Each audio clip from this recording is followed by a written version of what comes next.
Choubidoua. Manuel du Choubidoua.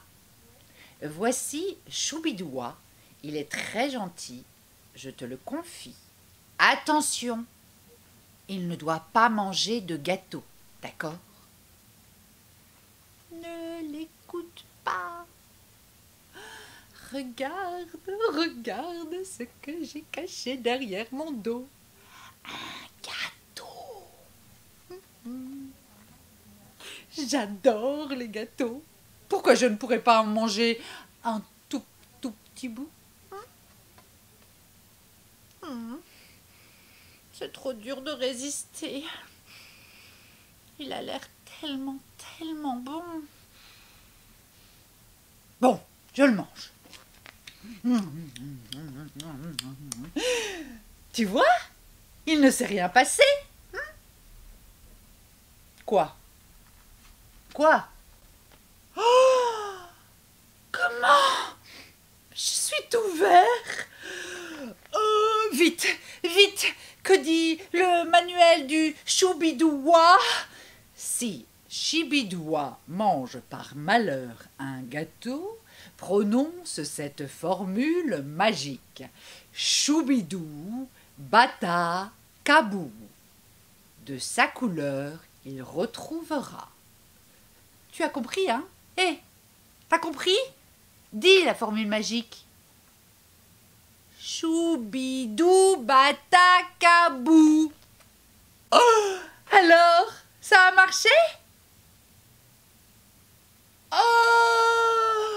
Oh non, je suis tout jaune. As-tu bien dit la formule? Répète-la encore une fois. Choubidou, bata, kabou. Non, mais non, c'est une catastrophe là, je suis tout bleu. Réessaie en disant la formule 2 fois. Choubidou, bata, kabou, choubidou, bata, kabou.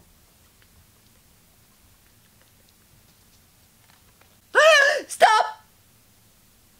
Stop! Oh là là, ça ne va pas du tout. Je suis tout rouge. Essaie encore. Mais cette fois-ci plus fort, hein. Choubidou, bata, kabou, choubidou, bata, kabou. Alors? Hein? Ah, bravo. Bravo. Oh, c'est merveilleux. Oh, maintenant, j'ai envie de le chanter. Choubidou, bata, kabou, choubidou, bata, kabou, choubidou, bata, kabou. Poc. Oups.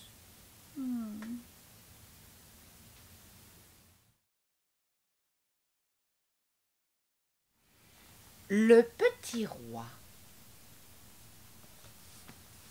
Le tout petit roi.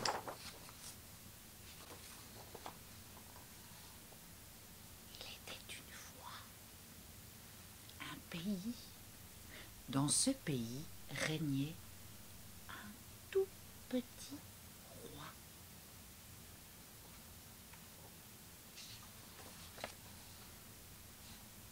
Le tout petit roi vivait dans un très grand château.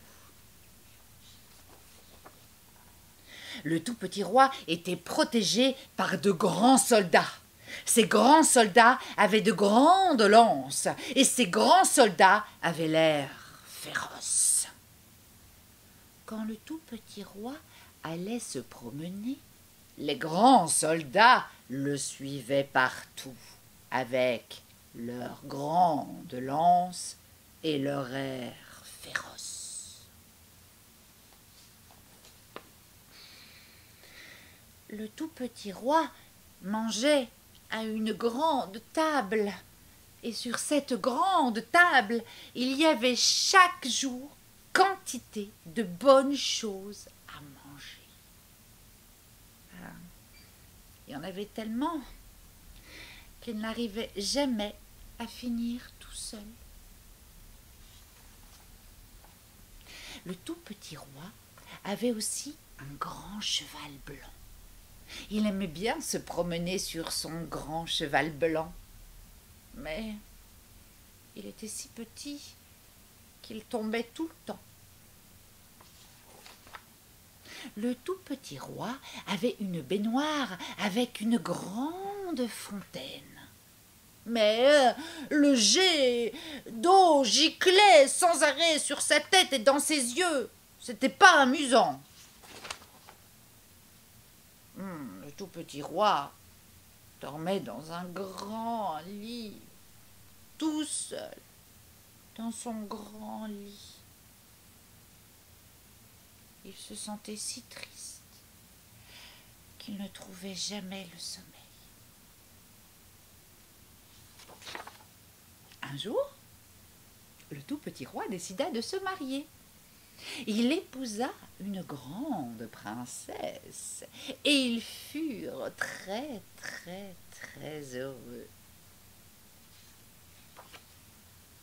Le tout petit roi et la grande princesse eurent beaucoup d'enfants. Le château devint trop petit pour tout le monde. Alors le tout petit roi dit à ses soldats de partir en vacances. Et les grands soldats furent très contents de rentrer chez eux et de revoir leur famille. Aujourd'hui, le château est un superbe terrain de jeu. Les enfants du tout petit roi et de la grande princesse y courent dans tous les sens.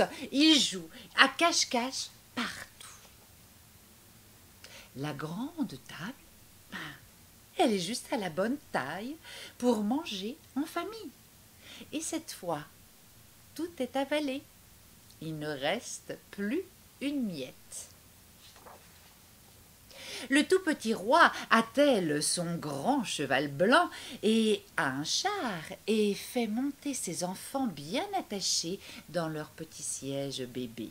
Oh, mais qu'ils ont fière allure! Les voilà partis pique-niquer tous ensemble. Toute la famille peut se baigner en même temps dans la grande baignoire avec sa fontaine. Les enfants, le tout petit roi et la grande princesse s'amusent comme des fous. Et le grand lit, maintenant, est juste à la bonne taille. C'est parfait. Le tout petit roi dort enfin paisiblement.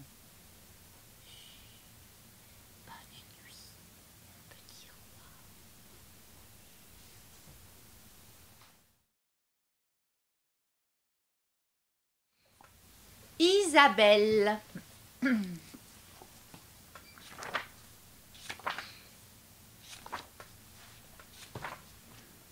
Voici Isabelle.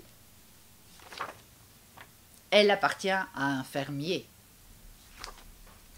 Elle tire la charrue du fermier et travaille très dur dans les champs. Parfois, Isabelle se regarde dans une flaque d'eau. Ça la rend toute triste. Comme je suis terne et sale, pense-t-elle. Qu'est-ce que ça peut bien faire d'être sale? Demande Porculus, le petit cochon. Je le suis bien, moi, hein? Ah, c'est vrai, dit Isabelle.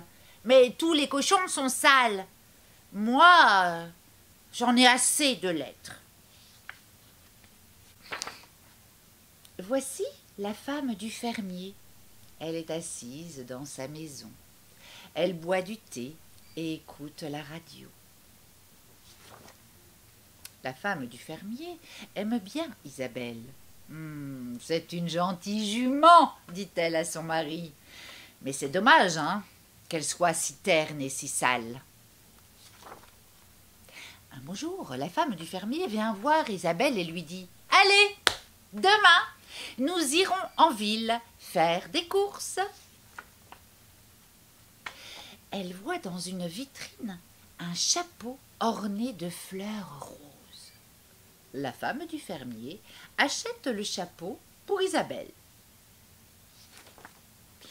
Dans une autre boutique, Isabelle voit un grand nombre de souliers vernis. La femme du fermier lui en achète 4. Plus loin, elle voit en vitrine une splendide robe blanche.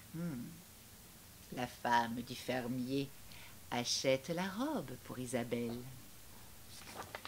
« Regarde, Isabelle, dit-elle à son mari, n'est-ce pas qu'elle est chic ?»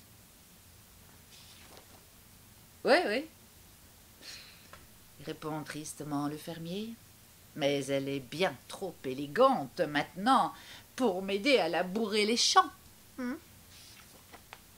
Porculus voit Isabelle revenir et demande « Mais comment tu es affublée, toi? Oh !»« Eh bien, ce sont mes nouveaux vêtements, dit Isabelle, en reniflant. Maintenant, je suis une dame. Écarte-toi et laisse-moi passer. Désormais, Isabelle ne travaille plus. Elle reste assise dans la maison avec son chapeau et ses souliers et sa robe. Elle boit du thé et écoute la radio en compagnie de la femme du fermier. Les fleurs de son chapeau la chatouillent. Les souliers vernis lui font mal aux pieds. Et la belle robe blanche, c'est trop chaud. Isabelle voudrait bien être dehors, à travailler là, avec le fermier. Aujourd'hui, nous donnons une réception, dit la femme du fermier. Toutes les dames ont envie de vous rencontrer, chère Isabelle. Bientôt, quelques dames arrivent pour faire la connaissance d'Isabelle. Il en vient de plus en plus. Oh, oh là là, comme elle est ravissante. Oh là là là là. L'une d'entre elles apporte des fleurs à Isabelle, qui la remercie. Mais aussitôt, elle les mange. Voyons, Isabelle, s'écrie la fermière du fermier. Les dames ne mangent pas les fleurs, elles respirent leur parfum. La pièce ne tarde pas à être comble. Toutes les dames boivent du thé et mangent des petits gâteaux. Elles parlent fort et commencent à rendre Isabelle nerveuse. Isabelle marche sur sa belle robe blanche et la déchire. Elle bouscule une dame et la renverse. « Oh, pardon, pardon, pardon !» s'écrie Isabelle à chaque fois, mais en disant cela, elle en fait tomber 2 de plus. Son chapeau lui tombe sur les yeux. Elle brise la théière et renverse les plateaux avec les biscuits. « À l'aide! Au secours !» s'affolent les dames. « Isabelle !»